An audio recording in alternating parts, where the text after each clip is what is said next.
ಇವತ್ತು ನಮ್ಮ ನಿತಿನ್ ಗಿರೇಗೌಡ್ರ ಗಣಿತದ ಒಂದು ಪಾಠ ವಿಷಯವನ್ನು ತಗೋತಾ ಇದ್ದಾನೆ.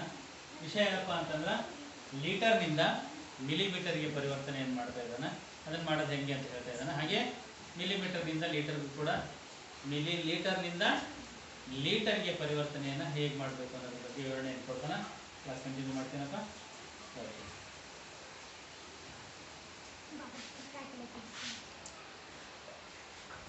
ಲೀಟರ್ನಿಂದ ಮಿಲಿಲೀಟರ್ಗೆ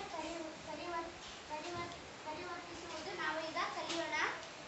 ಲೀಟರ್ನಿಂದ ಮಿಲಿಲೀಟರ್ಗೆ ಪರಿವರ್ತಿಸುವಾಗ ಗುಣಿಸಬೇಕು. ಈಗ ನಾವು ಆ ರೀತಿ ಲೆಕ್ಕವನ್ನು ಮಾಡೋಣ ಬನ್ನಿ.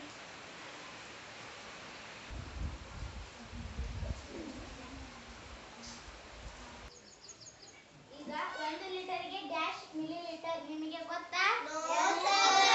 1 ಲೀಟರ್ಗೆ 1000 ಮಿಲಿಲೀಟರ್. Millilitre 1000 millilitre. ಈಗ ಮುಕ್ಕಾಲ್ ಲೀಟರ್ಗೆ ಎಷ್ಟು ಮಿಲಿಲೀಟರ್ ಗೊತ್ತಾ? ಮುಕ್ಕಾಲ್ ಲೀಟರ್ಗೆ 250.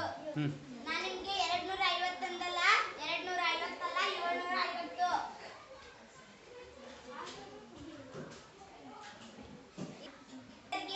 ಎಷ್ಟು ಮಿಲಿಲೀಟರ್? 750 ಮಿಲಿಲೀಟರ್. ಅರ್ಧ ಲೀಟರ್ಗೆ ಎಷ್ಟು ಮಿಲಿಲೀಟರ್ ಗೊತ್ತಾ?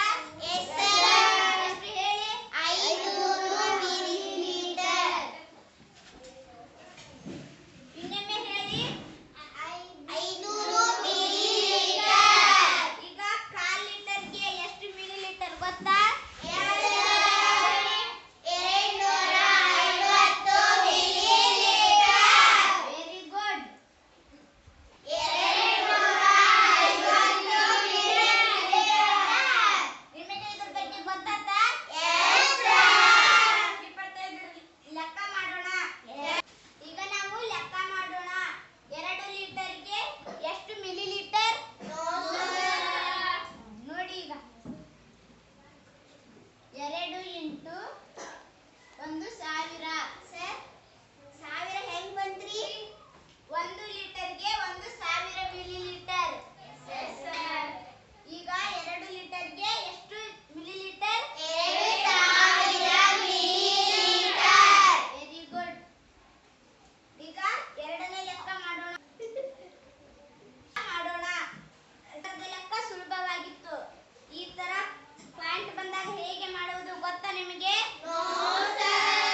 ನೋಡಿ ಈಗ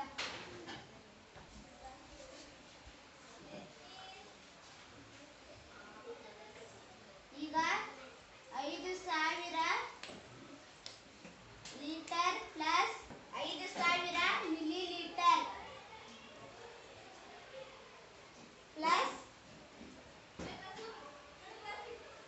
750 ಮಿಲಿಲೀಟರ್. ಈಗ ಎರಡನ್ನು ಕೂಡಿಸಬೇಕು. 5750 ಮಿಲಿಲೀಟರ್. Very good.